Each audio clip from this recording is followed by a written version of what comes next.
สวัสดีค่ะวันนี้มาฟังเพลงกันอีกแล้วนะคะ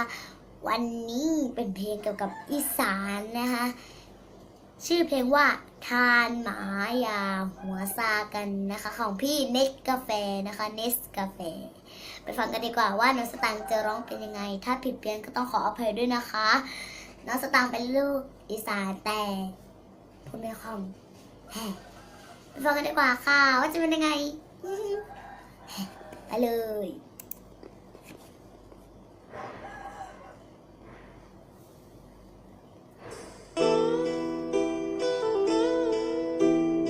ช่วยกันร้องด้วยนะครับ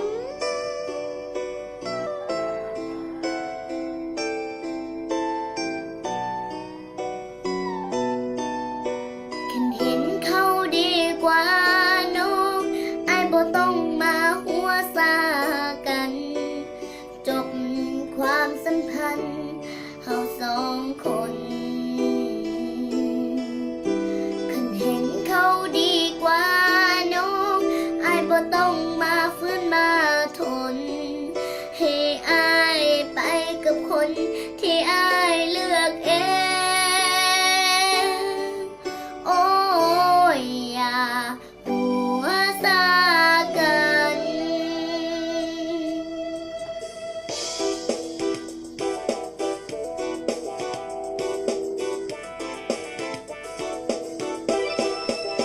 ถ้าผิดเพี้ยนก็ต้องขออภัยนะครับผม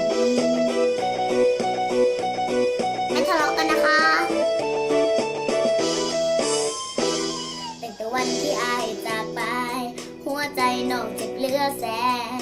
ถือเขายังแฟนถือเขาเยื้อยันเจ็บอยู่แต่บ่พอตายเจ็บหลายน้องสิอดกลั้นเตรียมใจทันเมื่ออายบอกลาเย่ความหักกับพ่อซ้ำนี้จะกินพี่ถือว่าท่านนาหาไม่ก็ได้ดอกว่าพอแล้วนะน้องพอแล้วได้ให้เฝ้าไปคบกับเขาให้เฝ้าเอาว่าจะคืนมาสิไปเจ้าไปหักเขาซาสิบ่เสียเวลากับคนที่เป็นเบอร์ใจให้เฝ้าออกจากใจโลดพี่คันว่าเขาดีก็ใส่หัวไปซะสุดท้ายนี่อยากบอกอ้ายว่าบ่ต้องมาหัวซาให้เฝ้าไปทางมันอ้ายถึงเรื่องจะน้องถึงเรื่องจำถ่ายก็ทำไม่ย้ำเหยียบหัวใจเจ็บปานใดขันบ่ตายคงขอคนที่ดีอ้ายถึงเรื่องแต่น้องถึงเรื่องจำให้อ้ายก็ทำสิ่งที่อ้ายได้ไปอ้ายจำไว้น้องนี่สิบ่หัวซาให้ท่านมาหลุดเด้อใจเฮาต้องตั้งเตือนแล้วนะคะถ้าสตางค์ร้องผิดเดี๋ยวก็ต้องขออภัยนะคะไม่ว่าสตางค์นะคะแล้วก็อย่าซื้อเรียกกันนะคะฟังไปเพลินๆนะคะทำเพื่อความบันเทิงเนาะให้เฝ้าไปคบกับเขาให้เฝ้าเอาว่าจะคืนมาสิไปเจ้าไปหักเขาซาสิบ่เสียเวลากับคนที่ไม่เบิดใจให้เฝ้าออกจากใจโลดทีคันว่าเขาดีก็ใส่หัวไปซะสุดท้ายนี่อยากบอกอ้ายว่าบ่ต้องมาหัวซาให้เฝ้าไปทางมันอ้ายถึงเรื่องลืมแต่น้องถึงเรื่องจำถ้าอ้ายก็ทำไม่ย้ำเหยียบหัวใจเจ็บปานใดคันบ่ตายคงพอคนที่ดี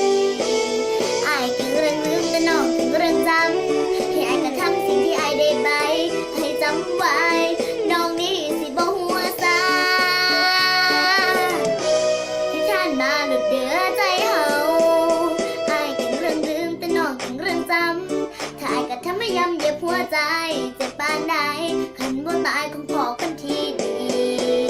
อ้ายถึงเรื่องลืมแต่น้องถึงเรื่องจำให้อ้ายก็ทำสิ่งที่อ้ายได้ไปให้จำไว้น้องนี่สิบ่หัวซาให้ท่านมาหลุดเด้อใจเฮา